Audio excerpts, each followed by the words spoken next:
Karine Rayson from the Crew Coach on the Wellbeing Project for Yachting International Radio. Today, I'm connecting with Tinashe all the way from Zimbabwe, and we will share how we connected during the interview. But I am so thrilled and excited for this interview because we're talking about quite a sensitive topic, stigma. And I think that this conversation is going to be authentic and very real. So welcome, Tinashe. Lovely to have you here. Thank you very much, Karine, for inviting me for the show. Good to have connected with someone way out of my reach. In Australia. And we'll also talk about your skill of connecting, because in the yachting industry, I believe networking is so pivotal to finding work on board. It certainly helped me. Most of my jobs I got in the yachting industry was through networking and developing relationships, whether it's with the recruiter or in your social circle. So, Tinashe, perhaps if you can give us a little bit of context around how you discovered super yachting all the way in Zimbabwe. Yeah. Well, it can be a funny thing to want to think about being from Zimbabwe, a landlocked country, and we do not even have river cruises. I discovered super yachting through the love of wanting to travel, and I'm someone who takes this time to look around the media, look around what's trending and recently I've been looking more into cruising as well. So from cruising, I realized that there are a few people who really talk about yachting, and I decided to push myself to want to go into that industry and see if I can find my way into it and be someone different, be a pacemaker for the rest that follow as well. Beautiful, wonderful. And I know that we spoke a little bit about your dream for traveling, and I asked you, when you were a little boy, who did you want to be when you grew up, or what career pathway did you want to pursue as a little boy? As a little boy, I never really had a specific role model I wanted to follow. It was more of a specific career choice that I wanted. Growing up, we used to stay close to the airport, and we used to see the airlines passing and landing and all. And I came to love how the whole mechanism of it came to be. And growing up, I wanted to be then a pilot. But as time went on, that need or that love for airline dropped because I felt like I wouldn't have traveled as much as I could while I am in the sky. I just wanted to fly like a bird when I was a young boy. And be free. Exactly. So, yeah, it's funny that because I remember when I was little, I just knew I wanted to help people. And I think I really wanted to help children more than anything, because my parents were getting a divorce, or they weren't getting a divorce as young as 9 when I was thinking about it. But I realized the impact of your parents' relationship if they're not getting on well on yourself. And I just thought, if adults could only see that communication is so important, they're not communicating. And I just wanted to support kids, help kids. And I must have seen a program, maybe it was the news, and seeing a lot of emaciated children, in particular in Africa. And I thought, I would just love to be able to deliver food or help them or build schools. And I haven't ended up doing that yet. Hopefully one day I can volunteer, but that passion and interest of helping others is still there. And I think that's the same with yourself, with the idea of travel, wanting to be free, learning about new cultures and seeing different parts of the world. That's also connected in the super yacht industry. And we will soon hear about your current job and how you got to that current job. But I feel like in life, there's these little stepping stones that guide us to our true desire of what our purpose is in life. That is definitely true. Yeah. So you said that you started off in a hospital and you were interested in nursing, or did you even start getting your qualifications around nursing? Right after school, I worked several jobs, blue collar and white collar jobs. And then I decided I wanted to do something different. I wanted to make a change for myself and for others. I wanted to be someone who helps people. I've been someone who's been always cheap, wanted to make everyone laugh, feel better about themselves and all that. So I ended studying nursing assistant. So I studied nursing assistant with the Red Cross, the Zimbabwe Red Cross here. And then while there, I got a job offer at one of the biggest hospitals here in Zimbabwe. And while working there, I worked hand in hand with physiotherapists, helping them to rehabilitate patients after their stroke, after the hospital time they were. And while working with them, I realized it was something I loved to do. And the physiotherapist helped and guided me in a way as to how to achieve that career. So going into massage therapy was a way in for me to understand the entire industry.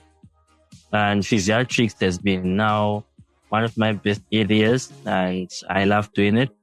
So this is where I am now, being a qualified massage therapist for over 3 years now. Fantastic. And then you want to transfer those skills into the super yacht industry, is that correct? Yes, that is correct. Yeah. So in terms of super yacht career, I want to use it as a way to diversify myself, to explore cultures, to be a multicultural person, to understand how people live their lives, how they treat it.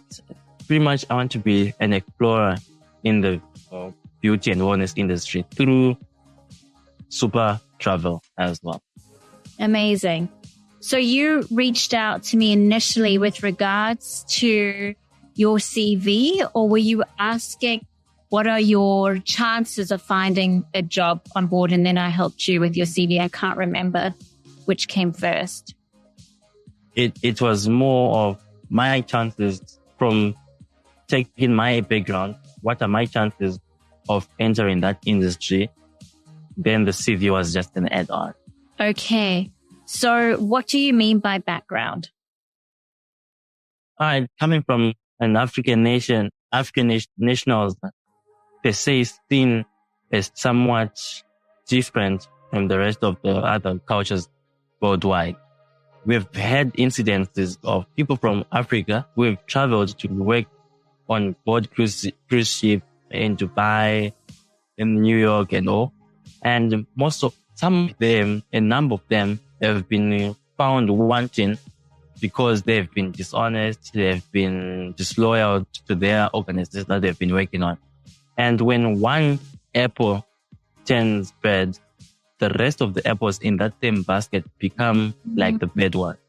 So everyone now groups you up, and it feels like we are all bad apples to the rest of the nation. So with that whole background now that is moving around the international market, it becomes a hard thing for employers to want to take a chance on us. So as far as when I asked you, what are my chances of getting a job? It wasn't just on super yacht alone, but it was also on the rest of the international waters as well. Okay, so that's the first I've ever heard of that, like with an African nation being associated with being dishonest. So I'm curious to know how that information comes into your community, because you're saying it's not just one person, there's a number of people, and then you get cast as being part of that group of bad apples. Have you had any experience of applying for jobs or being discriminated against? I cannot say per se I can point to any organization that has done that. But to my own understanding, I feel like this is why most of us are not getting the opportunity to go overseas as well. And looking at most companies, that their employee profile is more people who are not from Africa, and most now they identify a recruitment opportunity as wanting someone who is authorized to work in that certain area, or they are EU or Commonwealth, come from Commonwealth nations. So now that also deviates us from getting more employment. And when you see that markup, you then realize, oh, I cannot apply for that already. I've been told I cannot do that. And sometimes they say, when they want to recruit in Africa now, that's when they only identify as African nationalities only. But on other markers, it's never really open, clearly precise, and language-wise as well. Our nations, we study pretty much to 1 or 2 languages at most, and most companies require someone with English plus 1 or 2 other languages that they are fluent in. So also that becomes a weight bearer on us. Then we just get tired and that's not mine. Yeah. Yes. So how does that make you feel? If your dream job is to work on a super yacht and you feel that's against you, how does that impact your mindset? Oh, with my own mindset, I see myself as someone who never gives up. I rather become someone who spams your account just for you to want to listen or to learn about me. And it never stops me from going forward. The more rejections I get is the more eagerness, the more zeal, the more motivation that I receive from wanting to see what happens if I continue trying. So that way I continue to become a go-getter, and I'm not going to stop until something positive comes out of the bed. That's amazing. I love that. Have you heard of Colonel Sanders, who developed the recipe for KFC? The chicken. Yes. Have you read that story? Yeah, I've read of how he started with, if I'm not mixing up with the Coca-Cola one, when he was doing this Kentucky Fried Chicken, he had very little clients, customers that came in, and he had to, I'm sure that's the, he had his little sample of chicken sauce or the powder, the flavoring, and he knocked on thousands of doors and he got rejected, and he just kept going, and then he cracked it. Yeah, he hit the jackpot. So that reminds me of the story of just don't give up, keep trying. Definitely. Yeah. So from an outsider looking at the super yacht industry, and you're looking at profiles and job adverts, are you seeing predominantly white people that they are looking for, European people, as you said, that there's a specific type that's coming up? Are you seeing that? Yeah, I'm noticing that. Very few number of Black or African people that you normally see advertised by any super yacht, and there are a few. You can see a few, but you don't know then if they are actually from the African nations or they were born, raised, and bred in the European communities as well. And but then for me, I've been trying to push myself to even apply and get all those certificates that they require for us to be on super yacht, and see if I can also get through with the paperwork, or it's just auto that the nations are not applicable for employment. So you're saying if you do all the qualifications and then you don't fit the profile, I'm saying if I do the entire certification that they require at most, I would continue trying up my chances and see where it leads me as well. Okay. Because most of the certificates are started in South Africa for Southern Africa. Yeah. We do not have them, yeah. So I would have to try them out and see how it works out for me. But up until then, I will not stop trying it to apply and well. It's so important. And I know, like, at times you just feel exhausted and you think, why is it like this? Because I know in Australia, that's like a no in terms of having a profile picture on your CV, stating your age, stating your nationality, like all of that. Like, you're not allowed to do that. But in this particular... That is the absolute opposite from us with how we're being coached out here. We've been told that recruiters require your image to be portrayed on your resume so that they see you. And with what you're saying, I think the Australian, they've done it good that you do not use a person's image to find a job opportunity. I think we need to look more at what's behind the person, not at what they look like, but their soft skills and their hard skills combined, because that's how you're going to find a high quality candidate. That's true. So Tinashe, as we end this interview, do you have any final words that you'd like to share to the audience? Oh, as a go-getter, I will always tell people, if you can dream it, you can reach it, and you can go for it.